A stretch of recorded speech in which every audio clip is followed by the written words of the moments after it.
السلام عليكم ورحمة الله.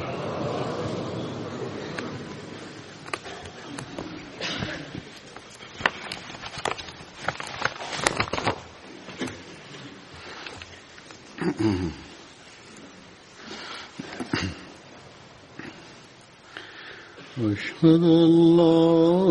إله إلا الله وحده لا شريك له وأشهد أن محمدا عبده ورسوله أما بعد فأعوذ بالله من الشيطان الرجيم بسم الله الرحمن الرحيم الحمد لله رب العالمين الرحمن الرحيم مالك يوم الدين إياك نعبد وإياك نستعين اهدنا الصراط المستقيم صراط الذين أنعمت عليهم غير المغضوب عليهم ولا الضالين. Bismillahir Rahmanir Rahim. Ojú sọ pé nínú Jamaat Ahmadiyya ní ogúnjọ́ oṣù kejì, ó jẹ́ ọjọ́ tí a máa fi rántí àsọtẹ́lẹ̀ nípa Muslim Maud tí àwọn jàmá onírúurú tí wọ́n sì máa ń ṣe ìkórajọpọ̀ fún àyájọ́ ọjọ́ yìí. Bí ó tilẹ̀ jẹ́ pé mo ti ṣàlàyé ọ̀rọ̀ yìí ní ọ̀pọ̀ ìgbà, ṣùgbọ́n màá tún ṣàlàyé báyìí, pàápàá jùlọ fún àwọn èèyàn tí wọ́n ṣàdarapọ̀ mọ́ jàmá àti àwọn ọmọdé, wípé ọjọ́ tí à ń sọ nípa èyí, a ò kí ń ṣe àjọyọ̀ rẹ̀ nítorí ìbí Hazrat Muslim Maud, ṣùgbọ́n a máa ń rántí rẹ̀ nítorí wípé ó máa ń mú wa rántí bí àsọtẹ́lẹ̀ Ọlọ́run Ọba bí ó ṣe rí àmúṣẹ,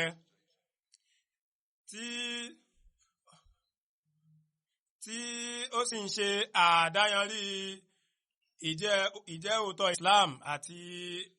Ọlọ́run Ọba tí Ọlọ́run Ọba fi tó Imam Mahdi alayhi salam tí ó fi tó wọn létí. Ó sì jẹ́ èyí tí Imam Mahdi alayhi salam tí wọ́n gbà ní ọdún mẹ́ta kí wọ́n tó bí Hazrat Muslim Maud, tó ṣe pé nínú rẹ̀ a ní àsọtẹ́lẹ̀ nípa ọmọ kan tí yóò ṣàgbéga Islam, ó sì jẹ́ àmì ńláńlá. Torí náà, àná ni ogúnjọ́ oṣù kejì tí àsọtẹ́lẹ̀ yìí tó sì ti lé ní 100 ọdún tí a sì ń rí dídán minimini àsọtẹ́lẹ̀ yìí. Gẹ́gẹ́ bí mo ṣe sọ tẹ́lẹ̀ wípé àwọn jàmá oríṣiríṣi wọ́n máa ń ṣe àjọyọ̀ rẹ̀, tó sì jẹ́ pé oríṣiríṣi nǹkan ló wà nínú àsọtẹ́lẹ̀ náà tí wọ́n sì máa ń ṣàlàyé rẹ̀ ní àwọn ìjókòó oríṣiríṣi tó máa ń wáyé. Ṣùgbọ́n nínú ìjókòó wákàtí 2 tàbí jù bẹ́ẹ̀ lọ, a ò lè ṣàlàyé gbogbo àwọn àmì ńláńlá tó wà nínú àsọtẹ́lẹ̀ yìí. Torí náà, nígbà tó ṣe pé a ò lè sọ́tán ní àwọn ìjókòó wa, báwo ló ṣe wá ṣe láti lè ṣàlàyé rẹ̀ tán nínú kútúbà jímọ̀ kan ṣo? Torí náà mo rò ó wípé àwọn kókó tó ṣe pé Hazrat Muslim Maud radiyallahu anhu tí wọ́n ti ṣàlàyé fúnra wọn, nínú rẹ̀ màá ṣàlàyé díẹ̀ níbẹ̀. Hazrat Muslim Maud radiyallahu anhu, nínú nǹkan tí wọ́n ṣàlàyé, ó máa ń dùn mọ́ nínú ní àsìkò tí èèyàn bá ń kà á fúnra rẹ̀, ṣùgbọ́n tòun ti bẹ́ẹ̀ o látara gbígbọ́ rẹ̀ náà a lè mọ̀ wípé báwo ni ó ṣe pẹ̀ka tó àti wípé báwo ni àsọtẹ́lẹ̀ yìí ló ṣe rí àmúṣẹ lára ọmọ Imam Mahdi alayhi salam. Ju gbogbo ẹ̀ lọ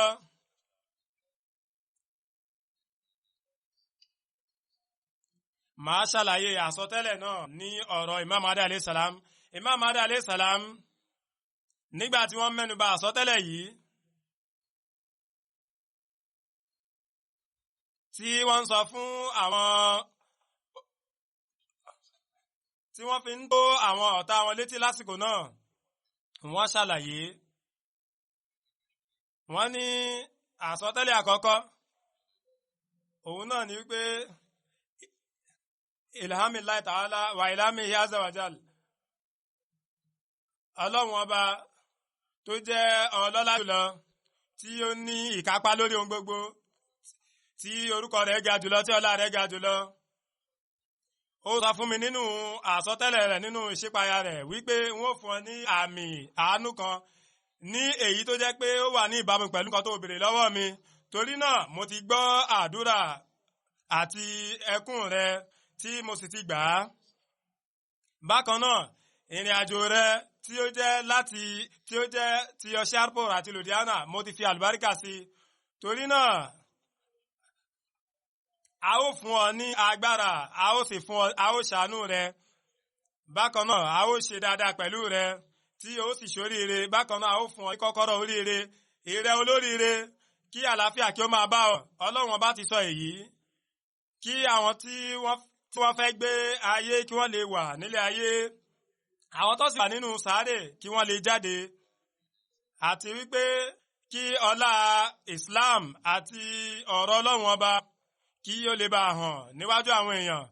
pàápàá jùlọ kí òdodo kí ó lè jáde pẹ̀lú gbogbo àlùbáríkà rẹ̀, kí irọ́ kí ó sì pòórá, kí àwọn èèyàn kan sì gbọ́yé wípé alágbára ni mí, nǹkan tí n bá fẹ́ ni mo sì máa ń ṣe. Èyí ń tọ́ka sí Ọlọ́run ọba wípé nǹkan tí ó bá fẹ́ ni ó máa ń ṣe, pàápàá jùlọ kí wọ́n lè ní àmọ̀dájú wípé mo wà pẹ̀lú rẹ. Ọlọ́run ọba ń sọ fún Imam Mahdi alayhi salam wípé kí àwọn èèyàn kí wọ́n lè ní àmọ̀dájú wípé mo wà pẹ̀lú rẹ, àti wípé àwọn tí wọn ò nígbàgbọ́ nínú ìmọ̀ abẹ Ọlọ́run ọba tí wọ́n sì ń fi ojú ìyẹpẹrẹ tí wọ́n fi ń wo Ọlọ́run, tí wọ́n fi ń wo òjíṣẹ́ Ọlọ́run ọba àti ìwé rẹ̀, kí wọ́n lè bá rí àmì tí ó dájú gbangba, pàápàá jùlọ kí àwọn ẹlẹ́ṣẹ̀ náà kí a lè bá dá wọn mọ̀. Ìyẹn ni pé kí ìlànà àwọn ẹlẹ́ṣẹ̀ kí ó lè bá hàn gbangba. Torí náà à ń fún ọ ní ìró ìdùnnú wípé a ó fún ọ ní ọmọ tí ó mọ́ tónítóní, ọmọ dáadáa tí yóò sì jẹ́ láti ẹ̀jẹ̀ rẹ. Ọmọ náà yóò rẹwà, ó sì gbà á lálejò. Orúkọ rẹ̀ yóò máa jẹ́ Emmanuel, orúkọ rẹ̀ yóò sì tún máa jẹ́ Bashir. A ti fún un ní ẹ̀mí tí ó mọ́ tónítóní, tí ó sì mọ́ kúrò níbi gbogbo ìdọ̀tí. Ó jẹ́ ìmọ́lẹ̀ Ọlọ́run ọba. Alálùbáríkà ni ẹni tí yóò máa bọ̀ láti ọ̀run, tí yóò wá láti ọ̀run. Àlùbáríkà yóò wà pẹ̀lú rẹ̀, yóò jẹ́ èèyàn pàtàkì tí yóò sì jẹ́ ọlọ́lá, yóò wá sílé ayé tí yóò sì fún àwọn èèyàn ní àlàáfíà látara ẹ̀mí rẹ̀ tí ó mọ́ tónítóní. Ọ̀rọ̀ Ọlọ́run ọba ni, tó sì jẹ́ pé Ọlọ́run bá rán látara ọ̀rọ̀ rẹ̀ tó lágbára jùlọ. Yóò gbọ́n púpọ̀, yóò sì jẹ́ ọ̀jọ̀gbọ́n. A ó fún ní ìmọ̀ èyí tó pamọ́ àti èyí tí ó hàn. Yóò jẹ́ ẹni tí yóò sọ mẹ́ta di mẹ́rin. Ọjọ́ ajé náà yóò jẹ́ ọjọ́ ajé tó mọ́. Yóò jẹ́ àfihàn ìbẹ̀rẹ̀ àti ìparí. Yóò jẹ́ àfihàn òdodo àti ìgajù Ọlọ́run ọba. Yóò dàbí ìgbà tí Ọlọ́run ọba fúnra rẹ̀ tí yóò sọ̀kalẹ̀ láti sánmọ̀. Lẹ́ni tó ṣe pé sísọ̀kalẹ̀ rẹ̀ yóò ṣàfihàn tí tóbi Ọlọ́run ọba. Ìmọ́lẹ̀ ń bọ̀ tí Ọlọ́run ọba tí ó ti rán láti ọ̀dọ̀ ara rẹ̀. A ó fún ní ẹ̀mí láti ọ̀dọ̀ wa. Yóò dàgbà ní kíákíá tí yóò sì tú àwọn tí wọ́n wà ní ìgbèkùn sílẹ̀. àwọn èèyàn wọn yóò mọ̀ káàkiri àgbáńlá ayé tí àwọn èèyàn yóò sì rí àlùbáríkà láti ọ̀dọ̀ rẹ̀. Nígbà náà ni a ó pè padà sí ọ̀dọ̀ wa. Èyí sì jẹ́ ọ̀rọ̀ tí a ti pinnu. Èyí ni ìṣípayá, èyí ni ọ̀rọ̀ ìṣípayá tó ṣe pé a yóò ṣàlàyé àwọn ẹ̀ka rẹ̀ lóríṣiríṣi. Láti lè béèrè fún àmì láti ọ̀dọ̀ Ọlọ́run ọba, Imam Mahdi alayhi salam wọ́n wọlé láti ṣe àdúrà sí Ọlọ́run ọba. Ìyẹn ni wípé wọ́n wọlé alúwà, wọ́n dáwà. Nígbà tí wọ́n ń ṣàlàyé yìí àti wípé àwọn àdúrà tí wọ́n ṣe ń bẹ̀, nígbà tí Ọlọ́run bá tí ó gbà tí wọ́n sì mẹ́nu bà àwọn ìṣípayá náà.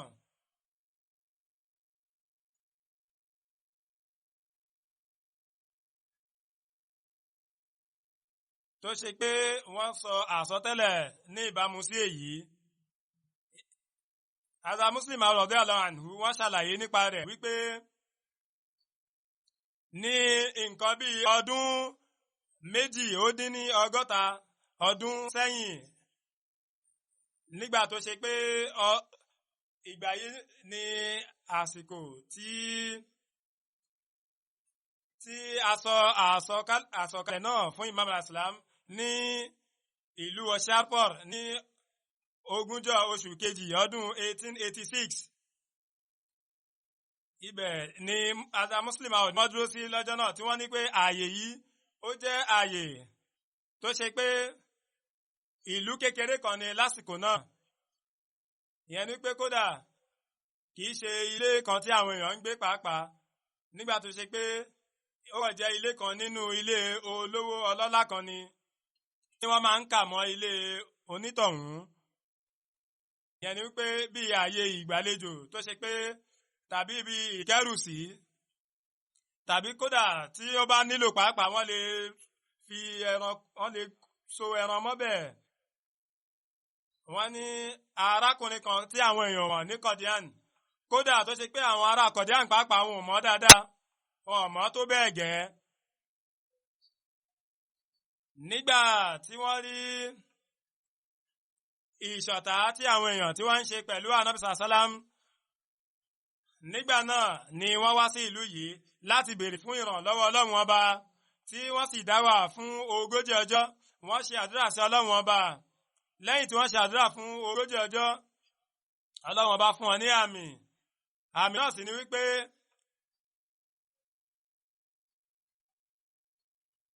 mi ò kàn ní pé gbogbo àwọn májẹ̀mú tí mo ṣe, mi ò kàn ní mú ṣẹ lásán wípé n ó tan ìyìn rere rẹ ká sí gbogbo àgbáńlá ayé, ṣùgbọ́n kódà àwọn ò tún fún ẹ ní ọmọ pàápàá, lọ́mọ tó ṣe pé yóò ní àwọn àkìjẹ́ pàtàkì oríṣiríṣi tí yóò sì tan ìsìláàmù ká, yóò ṣàlàyé ọ̀rọ̀ Ọlọ́run ọba fún àwọn èèyàn, yóò jẹ́ àmì àánú Ọlọ́run ọba àtójú rere rẹ̀, tí yóò sì ní ìmọ̀ tí ó pẹ̀ka tí yóò sì ṣàlàyé Islam. Bákan náà Ọlọ́run ọba yóò gún lẹ́mìí débi wípé gbogbo àgbáńlá ayé ni wọn yóò ti mọ̀, tó sì jẹ́ pé lásìkò yìí gbogbo ìlú tí ìjọ Ahmadiyya tó wà tó ti fẹsẹ̀ múlẹ̀ níbẹ̀ náà ni wọ́n ti mọ̀ nípa àsọtẹ́lẹ̀ pàtàkì yìí. Nígbà tí wọ́n ṣe àtẹ̀jáde àsọtẹ́lẹ̀ yìí, àwọn ọ̀tá Imam al-Islam wọ́n bẹ̀rẹ̀ sí pariwo tí wọ́n sì ń sọ wípé irú àsọtẹ́lẹ̀ wo leléyìí, kò sẹ́ni tí kò lè sọ irú èyí wípé wọ́n ó bí ọmọ ọkùnrin. Ṣùgbọ́n Imam al-Islam wọ́n dáhùn àwọn ẹ̀sùn wọn yìí láàyè kan níbi tí wọ́n ti ń dáhùn rẹ̀.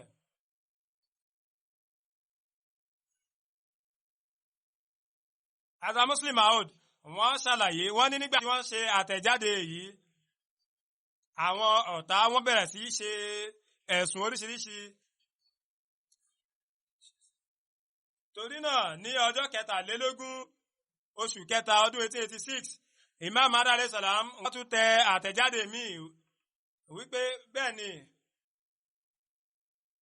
wípé àwọn ọ̀tá wọ́n ń sọ pé ṣebí gbogbo èèyàn náà ló lè sọ pé òun yóò bímọ ọkùnrin, tó sì jẹ́ pé ó ń bímọ ọkùnrin. tó sì jẹ́ pé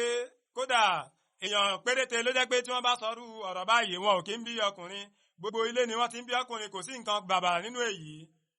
tí kò sẹ́ni tó máa ń pè èyí ní àmì pàtàkì kan. Torí náà kódà tí ẹ bá bí ọmọkùnrin nílé yín, báwo ni a ó ṣe mọ̀ wípé èyí yóò jẹ́ àmì pàtàkì láti ọ̀dọ̀ Ọlọ́run Ọba? Nígbà tí wọ́n ń dáhùn ẹ̀sùn yìí nínú àtẹ̀jáde tuntun yìí tí wọ́n tẹ̀ ní ọjọ́ 23 oṣù kẹta ọdún 1886, wọ́n ní èyí ò kọ́ kí ń ṣe àsọtẹ́lẹ̀ lásán, bí kò ṣe pé àmì pàtàkì ni láti ọ̀dọ̀ Ọlọ́run Ọba, tó ṣe pé Ọlọ́run Ọba tí tó kàǹkà tí ó jẹ́ aláàánú jùlọ, ó sọ̀kalẹ̀ láti lè ṣàfihàn títóbi àti ìjólótítọ́ Ànábì wa Muhammad sallallahu alaihi wasallam. Nínú àtẹ̀jáde yìí bákan náà, Imam Aslam tún sọ wípé pẹ̀lú ojú Ọlọ́run Ọba àti àlùbáríkà rẹ̀ àti àlùbáríkà Ànábì wa Muhammad sallallahu alaihi wasallam, Ọlọ́run Ọba fúnra rẹ̀ ó ti gba àdúrà ẹni tí ò jámọ́ nǹkan kan yìí, tí ó sì ní òun yóò rán ẹ̀mí tuntun kan tó ṣe pé gbogbo àlùbáríkà rẹ̀ ni yóò tàn ká gbogbo àgbáńlá ayé. Ara Muslim Maud wọ́n ṣàlàyé wípé tó bá jẹ́ pé wọ́n kàn ń sọ nípa ọmọkùnrin kan lásán ni nílé wọn, kódà èyí yóò jẹ́ àsọtẹ́lẹ̀ pàápàá, torí wípé kò sí bí ó ti lè wù kó kéré mọ́, a rí ọ̀pọ̀lọpọ̀ àwọn èèyàn tí wọn ò tiẹ̀ bímọ ní ilé ayé, tó sì jẹ́ pé lásìkò náà Imam alayhi salam wọ́n ti lé ní ẹni 50 ọdún, tó sì jẹ́ pé ọ̀pọ̀lọpọ̀ èèyàn nílé ayé ló jẹ́ pé lẹ́yìn tí wọ́n bá ti lé ní 50 ọdún wọn ò kí ń ní àǹfààní láti bímọ. Kódà a ní ọ̀pọ̀lọpọ̀ èèyàn tó jẹ́ pé ọmọbìnrin nìkan ni Ọlọ́run máa fi ń ta wọ́n lọ́rẹ pàápàá, tó sì jẹ́ pé kódà àwọn míì tiẹ̀ lọ́mọkùnrin pàápàá, ṣùgbọ́n tó jẹ́ pé wọ́n máa ń kú ní lẹ́yìn àsìkò díẹ̀ tí wọ́n bá bí wọn, tó sì jẹ́ pé gbogbo àwọn nǹkan wọ̀nyí náà ló ṣeé ṣe lásìkò náà. Torí náà kò sí nínú ìkápá ẹnikẹ́ni láti sọ wípé òun yóò bímọ tí yóò sì pẹ́ láyé. Ṣùgbọ́n kódà Imam Aslam wọ́n gba ẹ̀sùn yìí, wọ́n sì ní kódà kí á tiẹ̀ wá gbà á wípé láti kàn sọ wípé èèyàn yóò bí ọmọkùnrin kò já mọ́ àsọtẹ́lẹ̀. Ìbéèrè tí a ó béèrè lọ́wọ́ yín òun ni wípé ìgbà wo ni mo sọ fún yín pé wọn ò kàn bí ọmọkùnrin lásán? Mi ò kàn sọ pé wọn ò bí ọmọkùnrin lásán, bí kò ṣe pé kí ni mo sọ wípé lẹ́yìn tí Ọlọ́run bá tí ó gba àdúrà mi, ó bá mi dá májẹ̀mú wípé òun yóò fún mi ní ọmọkùnrin kan tó ṣe pé kí ni àlùbáríkà rẹ̀ yóò tàn ká tilé toko jákèjádò àgbáńlá ayé. Gẹ́gẹ́ bí mo sọ tẹ́lẹ̀, gbogbo àgbáńlá ayé náà ni yóò jẹ́rìí sí wípé arákùnrin tá à ń sọ nípa rẹ̀ yìí, gbogbo èèyàn pátápátá ni wọ́n mọ̀ nípa rẹ̀. Tó sì jẹ́ pé gbogbo àwọn ẹ̀ka jọmọ́ wa tí ó wà níta Qadian àti Pakistan, gbogbo rẹ̀ náà ló jẹ́ pé ó ń tọ́ka sí ìjẹ́ òótọ́ Hazrat Muslim Maud, torí pé àwọn ni wọ́n bẹ̀rẹ̀. Àwọn kan wọ́n fẹ̀sùn kan Hazrat Muslim Maud wípé kí àsọtẹ́lẹ̀ yìí kó tó rí àmúṣẹ yóò tó àwọn ọdún tí yóò pẹ́ díẹ̀ kan, ṣùgbọ́n kódà àwọn kan tún sọ pé kí ló dé tí Imam alayhi salam tí wọ́n ṣe béèrè fún àmì, àti wípé kí ló dé tí àmì náà kò rí àmúṣẹ lásìkò Imam alayhi salam. Hazrat Muslim Maud wọ́n ṣàlàyé wípé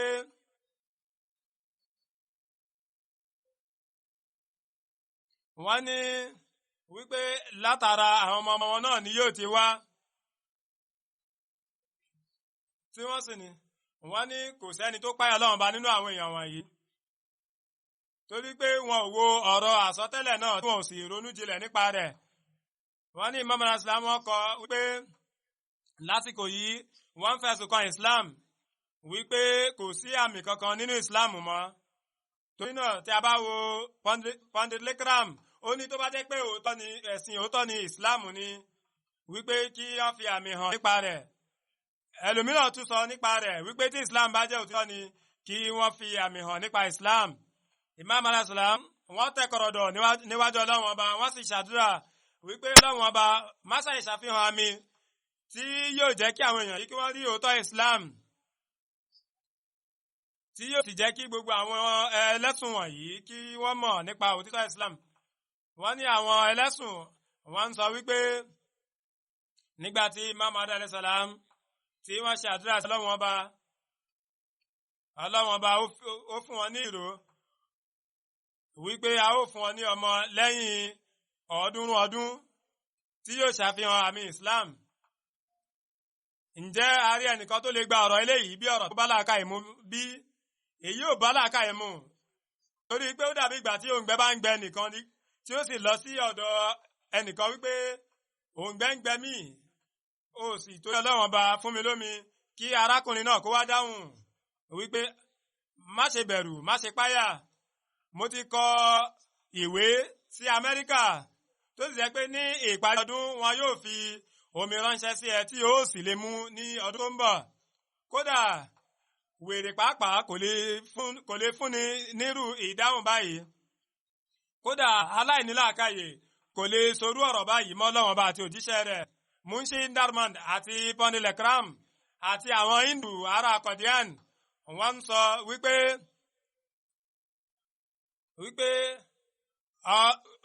eléyìí ń sọ pé Ọlọ́run Ọba ó lè ṣàfihàn àmì nípa Islam nígbà tó jẹ́ pé òpùrọ́ ni. Tó bá jẹ́ pé kò kí ń ṣe òpùrọ́ kó fi àmì hàn wá. Tí Imam Mahdi alayhi salam wọ́n sì ń ṣàdúrà sí Ọlọ́run Ọba wípé ìrẹ́ Ọlọ́run Ọba mò ń bẹ̀ ẹ́ wípé kí o ṣàfihàn àánú rẹ, kí o sì fún mi ní ìsúnmọ́ rẹ, kí o ṣe àfihàn àmì rẹ. Nígbà tó jẹ́ pé ó yẹ kí àmì náà kí ó hàn lásìkò tó ṣe pé àwọn èèyàn wọ̀nyí wọn yóò sì máa ṣàmì ní ìbámu pẹ̀lú àdúrà náà. Èyí ṣe tó jẹ́ pé ní ọdún 1889 nígbà tí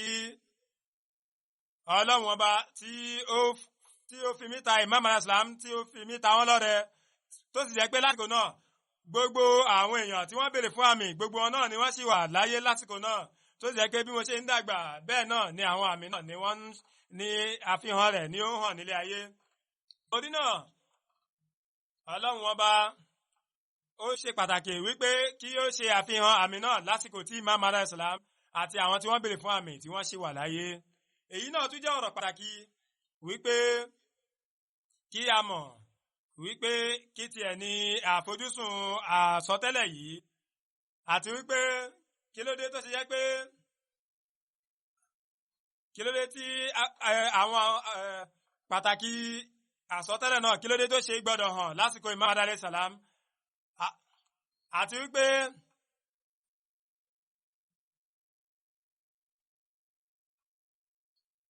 àti wípé kí ló dé tí àwọn àmì náà tó ṣe ní láti hàn ní ìbámu pẹ̀lú ọmọ tí ó jẹ́ ọmọ bíbí inú Imam Mahdi alayhi salam. Láàyè kan nígbà tí wọ́n mẹ́nubà àwọn àfojúsùn ọ̀hún, Imam alayhi salam wọ́n ní Azamusi Maud wọ́n ní Imam Mahdi alayhi salam nínú àtẹ̀jáde wọn ti 20 oṣù kejì ọdún 1886 wọ́n ní Ọlọ́run Ọba ó sọ fún mi wípé àwọn àfojúsùn àsọtẹ́lẹ̀ yòó náà ni pé àkọ́kọ́ ibẹ̀ ni pé wípé àwọn tí wọ́n fẹ́ láti ṣẹ̀mí kí wọ́n lè bá ṣẹ̀mí, àti wípé àwọn tí wọ́n ti kú nípa tẹ̀mí wọ́n lè bá máa ṣẹ̀mí padà. Tí a bá gbé èyí yé wípé àsọtẹ́lẹ̀ yìí yóò rí àmúṣẹ lẹ́yìn 400 ọdún, ìtumọ̀ rẹ̀ yóò túmọ̀ sí wípé àwọn tí wọ́n fẹ́ máa ṣẹ̀mí lásìkò yìí kí wọ́n tiẹ̀ kọ́kọ́ kú ná, wípé yóò ṣẹ ní ọjọ́ míì tàbí lọ́dún míì, ṣùgbọ́n a rí pé èyí kò ní tọ́. Ṣùgbọ́n pàtàkì àmì náà òun náà ni wípé kí àmì pàtàkì kí ó lè hàn láti lè fi ìdí òtítọ́ Islam kí ó fi lè múlẹ̀, àti wípé àwọn tí wọ́n ń kọ ìjójíṣẹ́ Ànábì wa Muhammad sallallahu alaihi wasallam kí wọ́n lè bá rí ẹ̀rí tó dájú, àti wípé pàápàá jùlọ kódà lásìkò yìí Ọlọ́run Ọba ó sì ń ṣàfihàn àmì rẹ̀ láti lè fi ṣàfihàn òtítọ́ Ànábì Muhammad sallallahu alaihi wasallam, tó sì jẹ́ pé nǹkan tó ń tọ́ka sí èyí òun náà nípa Ọlọ́run Ọba ó sọ wípé àwọn tí wọ́n fẹ́ ṣẹ̀mí kí wọ́n lè bá ṣẹ̀mí,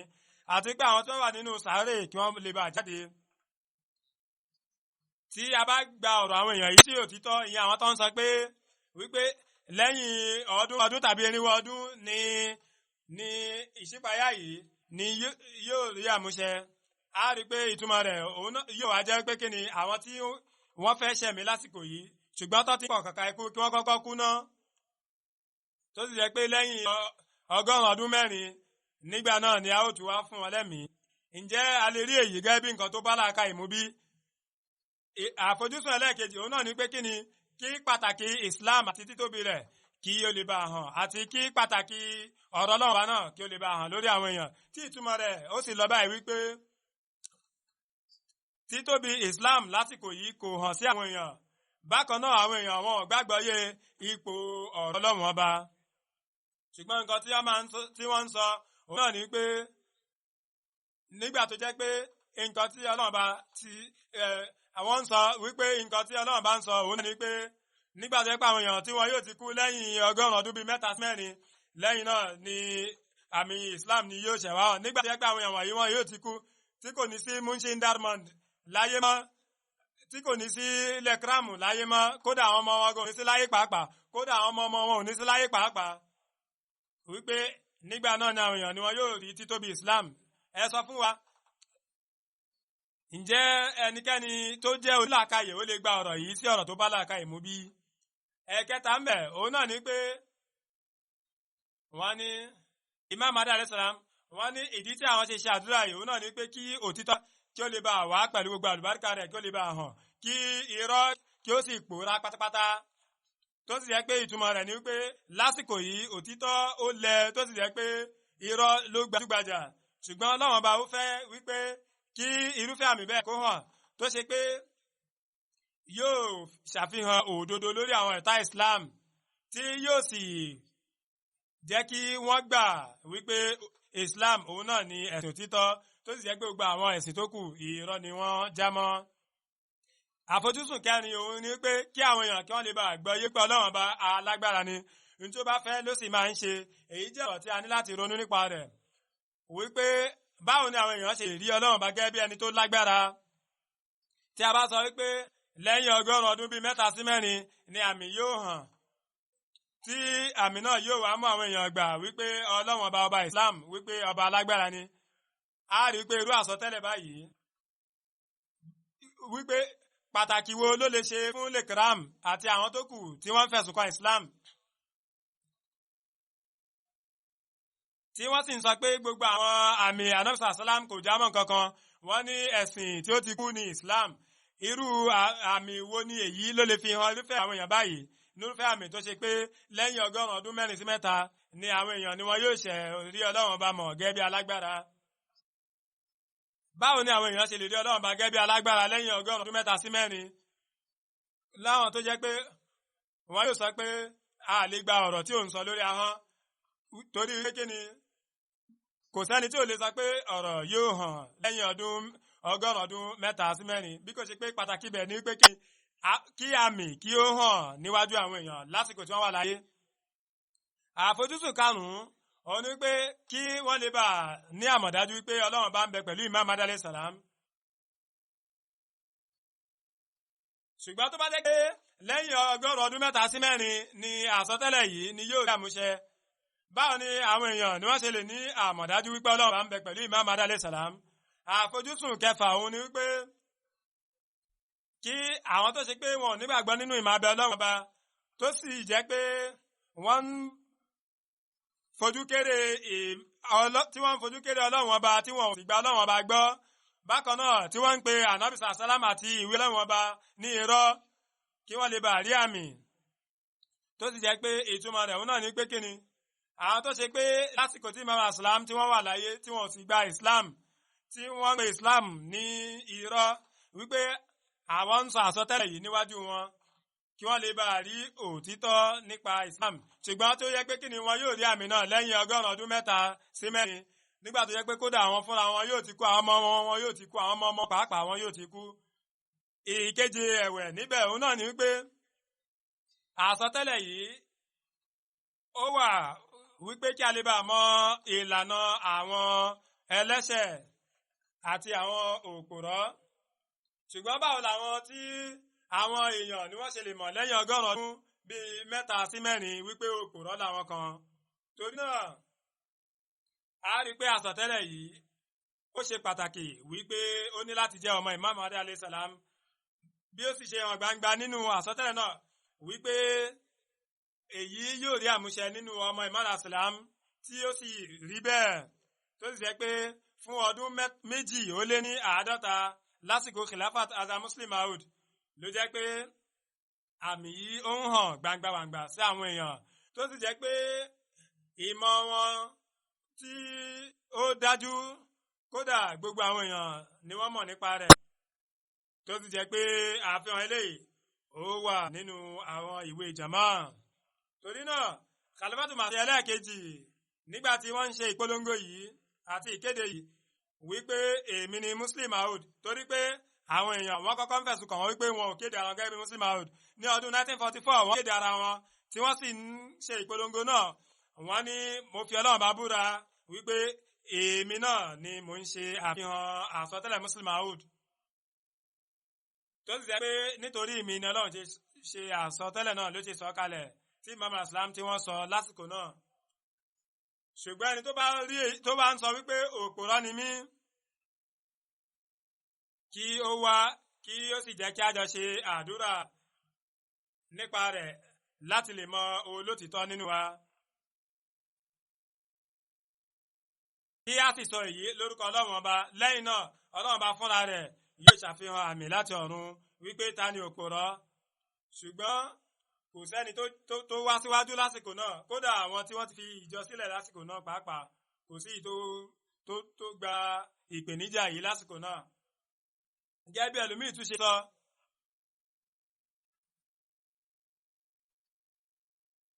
wọ́n ní ẹnikẹ́ni tí ó bá wá wọn ò dá wọn lóhùn tí wọn ò sì ní gbàgbé láéláé wọn. Torí náà pẹ̀lú ojú Ọlọ́run àti àánú rẹ̀ rírí àmúṣẹ àsọtẹ́lẹ̀ tí àwọn èèyàn ti ń dúró fún ìgbà pípẹ́ Ọlọ́run bá ó fi tó mi létí fúnra rẹ̀ wípé èmi náà ni mo ń ṣe àfihàn àsọtẹ́lẹ̀ náà tí Ọlọ́run bá tí ó sì fi èyí ṣe ìdáhùn sí àwọn alátakò Islam. Bákan náà ó tún ṣe àfihàn rẹ̀ wípé Islam náà ni ẹ̀sìn Ọlọ́run ọba tó sì jẹ́ pé òjíṣẹ́ òtítọ́ ni Ànábì Muhammad sallallahu alaihi wasallam. Bákan náà ẹni tí Ọlọ́run bá rán náà ni Imam Mahdi alayhi salam. Torí náà òpòrọ́ ni àwọn tí wọ́n ń pe Islam nírọ́. Bákan náà òpòrọ́ ni àwọn tí wọ́n ń pe Ànábì sallallahu alaihi wasallam ní òpòrọ́. Ọlọ́run ọba látara ìṣàfihàn àmì yìí ó ṣàfihàn Ànábì sallallahu alaihi wasallam gẹ́gẹ́ bí olótìtọ́ àti wípé Islam náà ó jẹ́ ẹ̀sìn òtítọ́. Wọ́n ní ta ló lágbára láti sọ irúfẹ́ ọ̀rọ̀ báyìí ní ọdún 1886 wípé òun yóò bímọ ọkùnrin tí yóò dàgbà kíákíá. Bákan náà àwọn èèyàn wọn yóò mọ̀ káàkiri àgbáńlá ayé. Bákan náà yóò tan orúkọ Islam àti Ànábì sallam ká. Bákan náà yóò ní ìmọ̀ púpọ̀ yóò jẹ́ ọ̀jọ̀gbọ́n. Bákan náà yóò ṣàfihàn títóbi Ọlọ́run ọba àti àánú rẹ̀. Kò sẹ́ni tí ó ní agbára láti sọ irúfẹ́ ọ̀rọ̀ báyìí. Ọlọ́run bá ó sọ ọ̀rọ̀ yìí ó fi tó Imam al-Islam létí. Bákan náà fúnra rẹ̀ náà ló sì ṣe àfihàn rẹ̀ ló sọ di àmì. Wọ́n ní kódà èyí jẹ́ nípa Ọlọ́run bá ó ń sọ ọ̀rọ̀ yìí fún ẹni tó jẹ́ pé kó àwọn dókítà pàápàá wọn ò mọ̀ bóyá yóò pẹ́ láyé àbí kò ní pẹ́ láyé nítorí pé kí ni ó jẹ́ ẹnìkan tí kò fi bẹ́ẹ̀ lálàáfíà púpọ̀ tí wọn ò sì lè sọ bóyá yóò máa bẹ láyé yóò máa ṣẹ̀mí àbí yóò ti kú. Wọ́n ní kódà nígbà tí mo wà ní ọmọ kékeré kódà Dr. Yakub Beg wọ́n sọ fún Imam al-Islam wípé arákùnrin yìí ìyẹn ọmọ wọn yìí wípé aláàárẹ̀ ni kí wọ́n fi ránṣẹ́ sí àyè kan tí ó jìnnà díẹ̀. Torí náà Imam al-Islam wọ́n fi mí ránṣẹ́ sí Simla. Ṣùgbọ́n nígbà mo débẹ̀ inú mi ò dùn lọ́hùn tí wọ́n sì pè mí padà sílé. Torí náà ẹni náà tó jẹ́ pé kódà ara rẹ̀ kò kí ń yá fọjọ́ kan pàápàá. Ọlọ́run ọba wa ń ṣe àsọtẹ́lẹ̀ nípa irúfẹ́ ẹni náà tí ó sì ń sọ wípé òun ni yóò jẹ́ ẹ̀rí Islam àti Ahmadiyya tó sì jẹ́ pé kódà kò kẹ́kọ̀ọ́ láti ọ̀dọ̀ ẹnikẹ́ni bí kò sí pé kí ni àwọn màláìkà àwọn ni wọ́n kọ́ mi ní ìtumọ̀ alukur'an tó sì jẹ́ pé kódà ẹnikẹ́ni kò lè lérò nǹkan tó jọmọ́ báyìí rárá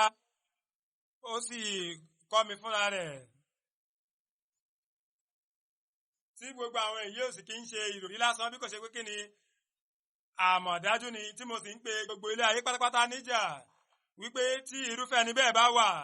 tí ó ń ṣe ìpolongo wípé Ọlọ́run bá ti kọ́ òun fúnra rẹ̀ ní alukur'an mo gbáradì láti pe irúfẹ́ ni bẹ́ẹ̀ níjà wọ́n ní ṣùgbọ́n mo mọ̀ wípé nílé ayé lásìkò yìí kódà kò sólúwẹ̀ kò sẹ́ni náà tó jẹ́ pé kí ni Ọlọ́run bá fúnra rẹ̀ ló kọ́ ní Qur'an Ọlọ́run bá ó kọ́ mi ní ìmọ̀ alukur'an tí ó sì ṣe mí ní olùkọ́ gbogbo àgbáńlá ayé lásìkò yìí Ọlọ́run bá ó gbé mi dìde wípé kí n lè bá tan orúkọ Ànábì Muhammad sallam àti Qur'an ká gbogbo àgbáńlá ayé bákan náà kí n lè bá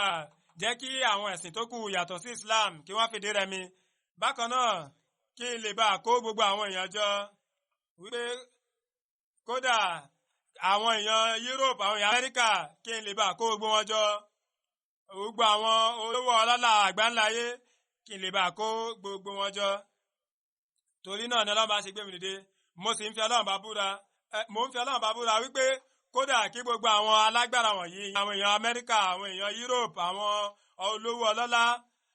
àwọn ọba lọ́balọ́ba kí gbogbo wọn kan kóra jọ wọn ò lè kojú mi tó sì jẹ́ pé gbogbo wọn pátápátá ni wọn yóò fìdí rẹmi tó sì jẹ́ pé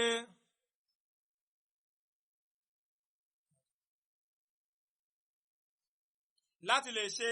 àfihàn orúkọ òjíṣẹ́ Ọlọ́run bá sallallahu alaihi wasallam àti títóbi Islam láti lè ṣe èyí yóò tẹ̀síwájú tí kò sì sí ẹnikẹ́ni tó lè dí lọ́wọ́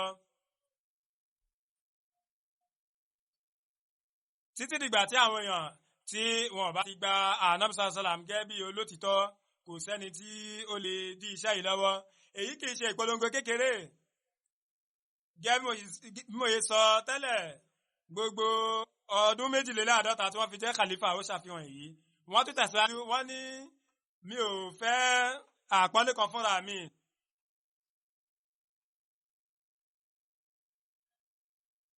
tó sì jẹ́ pé mi ò béèrè fún ẹ̀mí gígùn bí kò ṣe pé kí ni mo kàn ń béèrè fún ojú Ọlọ́run ọba ni tí mo sì ní ìrètí wípé láti lè fi títóbi Islam àti Ànábì Muhammad sallam láti lè fi lọ́lẹ̀ wípé n ó ní ọwọ́ tó lágbára ìyẹn ni wípé ọ̀pọ̀lọpọ̀ nínú èyí ni yóò ṣẹ látara mi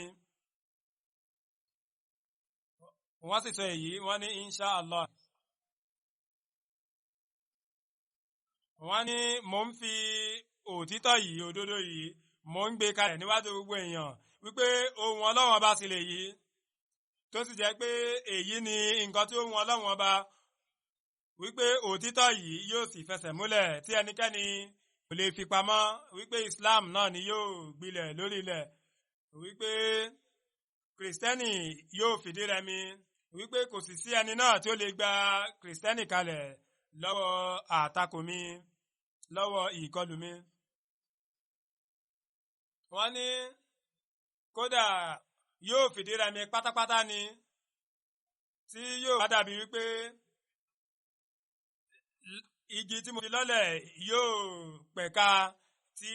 Kristẹni yóò sì dàbí igi gbígbẹ wípé Islam yóò sì hàn jákèjádò àgbáńlá ayé.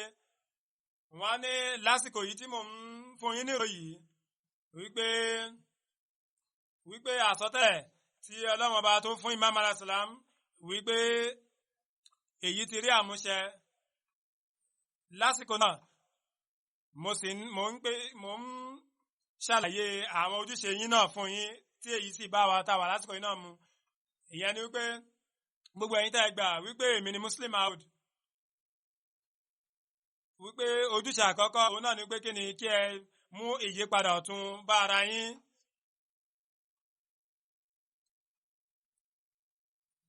Kí ẹ sì gbáradì láti lè fi Islam hàn gẹ́gẹ́ bí ẹ̀sìn òtítọ́. Wọ́n ní bí ó tilẹ̀ jẹ́ pé inú yín yóò máa dùn wípé Ọlọ́run bá ó ti jẹ́ kí àsọtẹ́lẹ̀ yìí rámúṣẹ,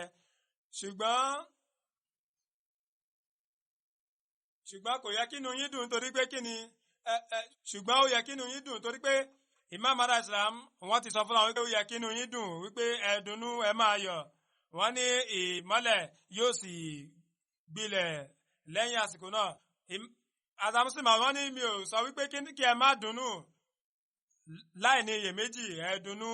kí ẹ sì ṣe àjọyọ̀. Ṣùgbọ́n tòun ti ìdùnnú yín ẹ má ṣe gbàgbé ojúṣe yín. Gẹ́gẹ́ bí Ọlọ́run bá ṣe fi hàn mí nínú ìṣípayá wípé mò ń dàgbà sókè sí tí gbogbo ilẹ̀ tí ó sì ń wá sí ìtòsí mi. Bákan náà ni Ọlọ́run bá ló ṣe fi hàn mí wípé n ó tẹ̀síwájú, n ó ní ìtẹ̀síwájú tó sì jẹ́ pé n ó gbìyànjú láti tẹ̀síwájú ní kíákíá. Torí náà ẹ̀yin náà ẹ ó ní láti fi gbogbo ìwà ìmẹ́lẹ́ ẹ ó ní láti fi sílẹ̀. Olóríire èèyàn náà sì ní ẹni tó ń tọ ipasẹ̀ mi tí ó sì ń sáré láti lè tẹ̀síwájú. Kí Ọlọ́run bá kí ó ṣàánú irúfẹ́ ẹni bẹ́ẹ̀ tó ṣe pé ọ̀lẹ ni tí kò sì yára, tó sì jẹ́ pé èyí tí ó fi yẹ kí ó yára níṣe ló ń ṣe bí àwọn alágàbàgebè. Wọ́n ní tí ẹ bá fẹ́ ní ìtẹ̀síwájú, tí ẹ fẹ́ ní ìlọsíwájú, tí ẹ sì gbọ́ àgbọ́yé àwọn ojúṣe yín, ẹ ní láti tẹ̀lé mi ní kíákíá kí ẹ tọ ipasẹ̀ mi kí a lè bá fi àsíá Ànábì sàsám ká lè bá fi lọ́lẹ̀ ní kíákíá, kí a sì jẹ́ kí àwọn ẹ̀sìn tí wọ́n já mọ́ irọ́ kí a fi ìdí wọn rẹmi, tó sì jẹ́ pé àwọn ọ̀rọ̀ wọ̀nyí yóò rí àmúṣẹ. Kí Ọlọ́run bá kí ó fún wa ní àǹfààní láti jẹ́ ẹni tí ó ń ṣe àwọn iṣẹ́ yìí tó ń ṣe ojúṣe wọn, kí a má kọ̀ jẹ́ ẹni tó ń ṣe àjọyọ̀ Muslim Out, kí a tan ìsìláàmù ká, kí ó ṣe wá lẹ́ni tó ń tan ìsìláàmù ká. Kínú wa má kọ̀ sí máa dùn lórí wípé à ń ṣe àjọyọ̀ ọjọ́ ìbí, kò ṣe pé kí ni à ń tan iṣẹ́ yìí ká ní iṣẹ́ tó ṣe pé ìtorí ẹ̀ ni Ọlọ́run á ṣe rán Imam Mahdi alayhi salam, tí ó sì fún wa ní àsọtẹ́lẹ̀ oríṣiríṣi tí Muslim Out sì jẹ́ ọ̀kan nínú wọn.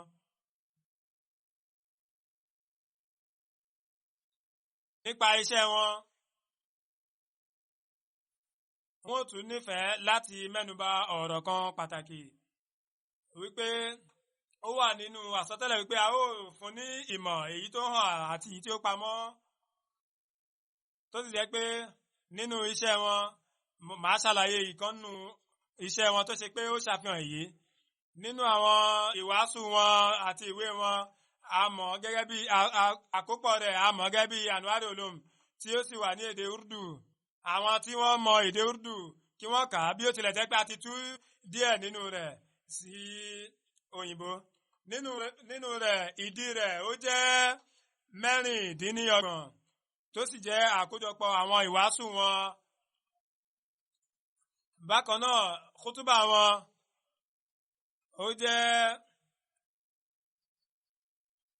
49 tó sì jẹ́ pé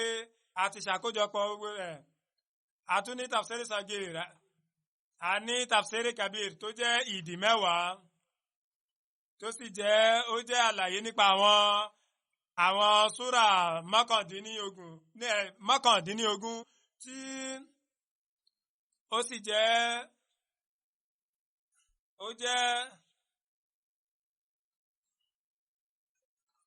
àkójọpọ̀ àlàyé wọn nípa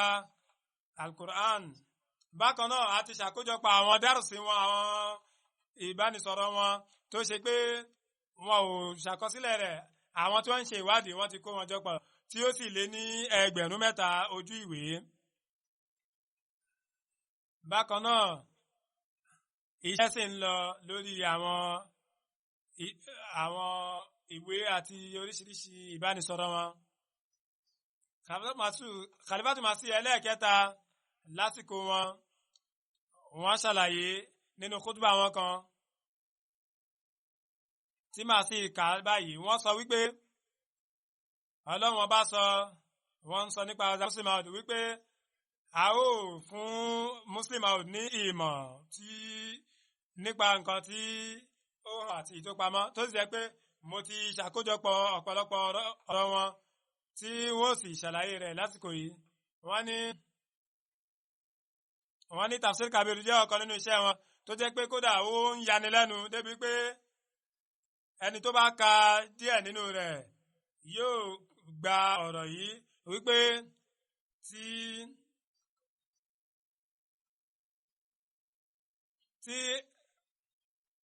ẹnikẹ́ni tí ó bá jẹ́ èèyàn Ọlọ́run bá tí ó sì kọ irúfẹ́ àlàyé báyìí nípa Al-Qur'an á rí pé èyí yóò máa tọ́ sí ìjẹ́ ẹni Ọlọ́run bá rẹ̀ tí èyí kò sì mọ síbí lásán bí kò sí pé kí ni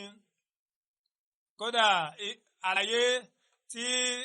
Muslim Maud tí wọ́n kọ nípa Al-Qur'an yàtọ̀ sí Tafsir Kabir ó jẹ́ 11,11. Bákan náà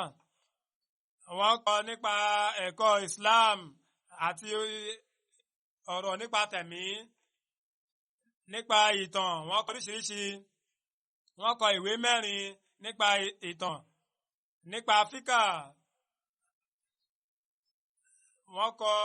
ìwé bíi 50 lẹ́yìn tí a pín India àti Pakistan wọ́n kọ ìwé 9 nípa rẹ̀ nípa Kashmir wọ́n kọ ìwé nípa rẹ̀.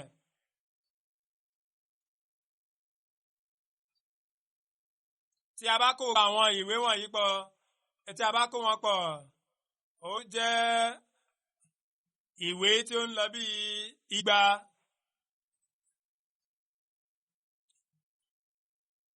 Wọ́n sì ní gẹ́gẹ́ bí a ṣe sọ nínú àsọtẹ́lẹ̀ wípé a ó fún Muslim Maud ní ìmọ̀ tí ó hàn àti tó pamọ́ tí a bá ronú jinlẹ̀ nípa àwọn iṣẹ́ wọn a ó rí pé èyí ń hàn nínú gbogbo iṣẹ́ wọn tó sì jẹ́ pé gbogbo ìgbà tí wọ́n kọ ìwé ni àwọn èèyàn máa ń kọ nípa rẹ̀ wípé ẹnikẹ́ni ò lè kọ ẹlẹ́gbẹ́ rẹ̀. Kódà àwọn ìwé tí wọ́n kọ nípa òṣèlú àbí àwọn ìgbìyànjú àwọn ìmọ̀ràn tí wọ́n gbà àwọn èèyàn nípa òṣèlú kódà àwọn táwọn gan wọ́n gbà wípé kò lẹ́lẹ́gbẹ́. Azakafat Masikẹta wọ́n ní kódà wípé gbogbo nǹkan tí wọ́n kọ díẹ̀ nínú rẹ̀ ni mo kọ ṣe àfihàn rẹ̀ níwájú yín. Kí Ọlọ́run bá kí ó tẹ̀síwájú láti máa ṣàánú wọn kí ó sì tẹ̀síwájú láti máa ṣe àgbéga ipò wọn. Bákan náà kí Ọlọ́run bá kí ó fún wa ní ìtara láti lè tàn Ìsìláàmù ká gẹ́gẹ́ bí ọmọ Muslim Maud yìí. Kí á sì jẹ́ ọ̀kan lára àwọn tó ṣe pé wọn yóò máa ṣiṣẹ́ sin ẹ̀sìn kí a má ṣe jẹ́ ìkan lára àwọn tí ó ṣe pé ara Muslim Maud wọ́n sọ wípé kí wọ́n jẹ́ ẹni tó ń ba Ahmadiyya lórúkọ jẹ́ kí Ọlọ́run bá ṣe wálẹ̀ tí yóò máa tan Islam Ahmadiyya ká. Lẹ́yìn ìrun wó kí jánásà méjì tí wọ́n sì jẹ́ jánásà gẹ́gẹ́ bí kan ní Muhtarama Maryam Elizabeth Sahiba tí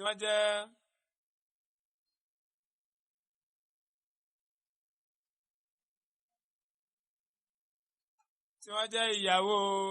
èèyàn wa kan láti Multan. Wọ́n kú láti ara àìsàn ọkàn iná lọ nílẹ̀ ọ̀dìhún.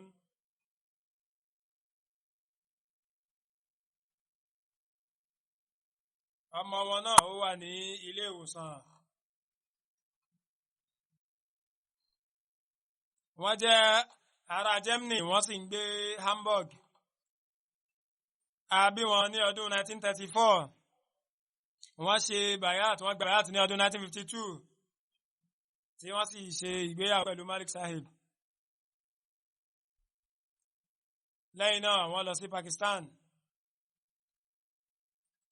Lásìkò tí wọ́n ti fẹ́ kú wọ́n wá sí Pakistan lẹ́yìn náà wọ́n lọ sí Germany. Wọ́n máa ń kírun déédéé wọ́n sì máa ń gbààwẹ̀ wọ́n máa ń kírun lásìkò rẹ̀.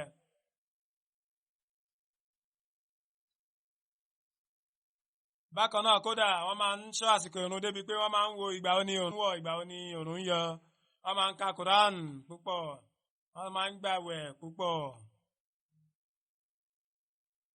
àwọn ọmọ wọn náà ni wọ́n ṣàlàyé wọ́n ní wípé wọ́n ìgbéyàwó wọn pẹ̀lú bàbá wa ó wáyé ní 1952 wípé ní Mukaram Latif tí wọ́n jẹ́ àfáà ń bẹ̀ ni wọ́n ṣe nìka wọn ni wọ́n kà á. lẹ́yìn náà wọ́n ní ìyàwó àkọ́kọ́ Saida Pa Sahiba wípé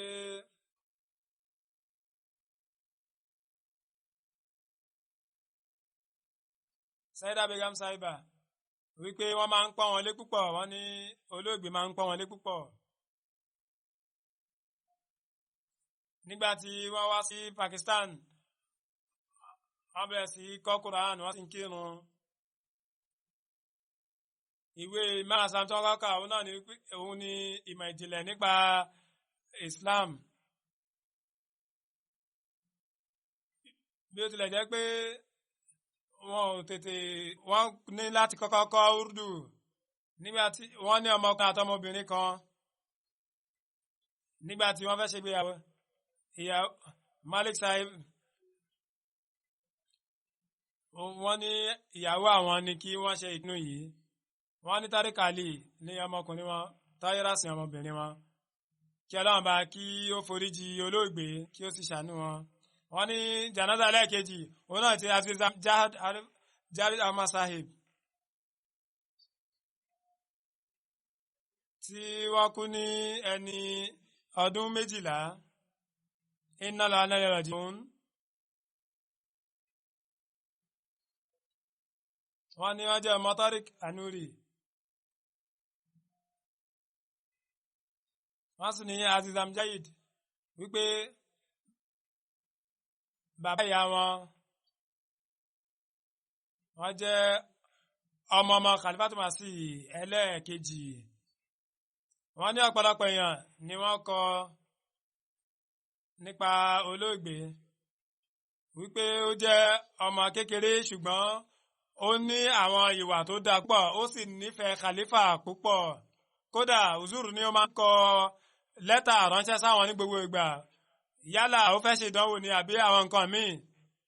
kódà inú rẹ̀ máa ń dùn wípé ó jẹ́ ọmọ ìjọ Ahmadiyya tó sì máa ń sọ fún àwọn èèyàn rẹ̀ ní ilé ẹ̀kọ́ tìdùnnú nípa ọmọ ìjọ Ahmadiyya ni mí. ó máa ń gbọ́ kútùbà déédéé wákfì náà ni ó sì máa ń kópa nínú àwọn ìdánilẹ́kọ̀ọ́ wọn. kódà gbogbo àwọn nǹkan tó yẹ kó mọ̀ nípa ìdánilẹ́kọ̀ọ́ gbogbo ẹ̀ pátápátá ló mọ̀ ó sì mọ àwọn ewì Imam al-Islam oríṣiríṣi. kódà ó máa san Tariq Jadid ẹ̀ fúnra rẹ̀ ó máa ń san owó rẹ̀ déédéé. kódà ó máa ń lọ kírun pàápàá níjàmọ́ pàápàá lẹ́yìn ìrun fájìrì ó máa ń ka alukuraan. àwọn ọ̀rẹ́ rẹ̀ wọ́n lóhùn rẹ̀ dùn púpọ̀. bí ó tilẹ̀ jẹ́ pé ọmọ yàrá ìkàwé keje ni tó sì jẹ́ pé látara ìṣẹ̀lẹ̀ iná mú tó sì jẹ́ pé ó ṣèṣe púpọ̀ bí ó tilẹ̀ jẹ́ pé ara rẹ̀ ti ń yá ṣùgbọ́n egbò rẹ̀ ó tún bẹ̀rẹ̀ sí tàn ká ó tún bẹ̀rẹ̀ sí tàn tó sì jẹ́ pé látara rẹ̀ ni tí ọmọ yìí sì jáde láyé ní ilé ìwòsàn. bí ó tilẹ̀ jẹ́ pé ọmọdé ni tó sì jẹ́ pé bí ó tilẹ̀ jẹ́ pé àwọn ọmọdé wọn kì í lẹ́ṣẹ̀ kí Ọlọ́run bá kí ó kà mọ́ àwọn àyànfẹ́ rẹ̀.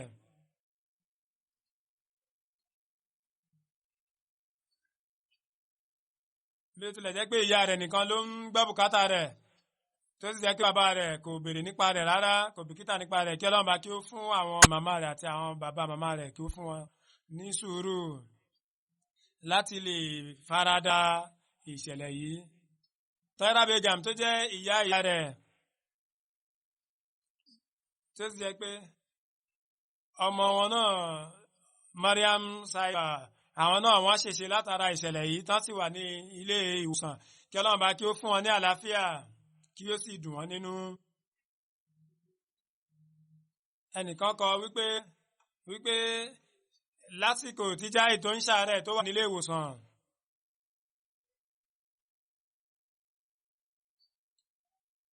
wọ́n ní ọmọ tárìkàlì tí ó jẹ́ ìbátan rẹ̀ ó ní èmi náà wà nílé ìwòsàn tó sì ń béèrè lọ́wọ́ mi ní gbogbo ìgbà ìyẹn ni pé tí ara ẹ̀ bá yá díẹ̀ á béèrè wípé ṣé mo ti kírun àbí mi ò tí ì kírun tí wọ́n ó sì sọ wípé ò tí ì kírun lẹ́sẹ̀kẹsẹ̀ ni yóò bẹ̀rẹ̀ sí kírun lórí ìdùbúlẹ̀ tó wà. òṣùlù ní gẹ́gẹ́ bí àwọn ṣe sọ tẹ́lẹ̀ tí àwọn ṣe ṣàdúrà wípé kí Ọlọ́run bá kí ó jọ kí ó ṣàgbéga ipò rẹ̀ kí ó sì fún ìyá rẹ̀ àti àwọn ìyá àti bàbá ìyá rẹ̀ ní sùúrù.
الحمد لله نحمده ونستعينه ونستغفره ونؤمن به ونتوكل عليه ونعوذ بالله من شرور أنفسنا ومن سيئات أعمالنا من يهده الله فلا مضل له ومن يضلل فلا هادي له ونشهد أن لا إله إلا الله ونشهد أن محمدا عبده ورسوله عباد الله رحمكم الله إن الله يأمر بالعدل والإحسان وإيتاء ذي القربى وينهى عن الفحشاء والمنكر والبغي يعظكم لعلكم تذكرون اذكروا الله يذكركم وادعوه يستجب لكم ولذكر الله أكبر